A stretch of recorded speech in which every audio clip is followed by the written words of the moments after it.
Ayun, magandang hapon po. Welcome back po sa ating The Captain's Channel. Tayo po ay hindi pa po nagbabalik sa ating pag-vlog, no? Kasi medyo abala po tayo sa ating trabaho. Subalit tayo ay nagparamdam lang ngayon upang ipakita ang ating suporta sa mas nakakarami nating mga kababayan dito sa panawagan nga na ituloy ng Senado ang pagdinig doon sa impeachment trial laban dito kay Vice President Sara Duterte. Sapagat ito naman po talaga ay naaayon sa ating konstitusyon.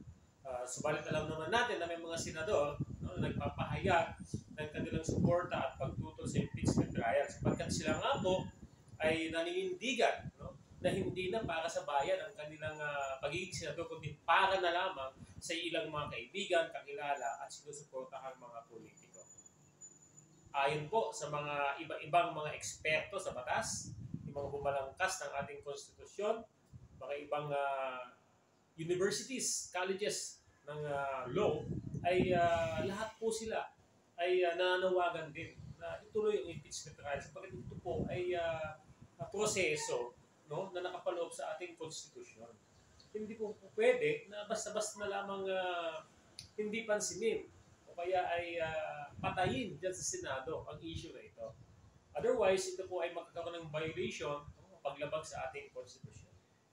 Kaya nga ngayon, ang ating mga kababayan ay nananawagan at sila ay nagpahayag ng kanilang suporta sa mga protesta na isasagawa sa darating ng mga araw upang kalampagin ang Senado na ituloy ang impeachment trial. So wala man tayo sa lugar na yan para makapagbigay ng suporta ay dito na lang po natin idadaan sa ating YouTube channel yung ating pakikiisa na ituloy nga ang impeachment trial upang malaman natin kung meron nga bang nangyaring pag-abuso sa kapangyarihan, pag-abuso sa kaban ng bayan. Di po ba mas marapat na dinggin ang mga issues na ito upang maipagtanggol ang mga akusasyon at upang malaman kung ano ba ang katotohanan. Nagbibintang lang ba o invento lamang ba ang mga nahukay na impormasyon ng ating mga congressman? Yung Quadcom natin na siyang nagsagawa ng inisyal na investigasyon. Kaugnay nga dito sa mga walang pakundangang paggamit sa pera na galing sa kaban ng bayan. Tayo po, mga kabayan, ay kaisa sa panawagan na sana ituloy ang impeachment trial hindi para i-convict si Vice President Sara Duterte, kundi para malaman ang katotohanan at kung may mga paglabag ay hindi na pamarisan ng ibang mga politiko na nagpapasasa lamang sa kaban ng bayan.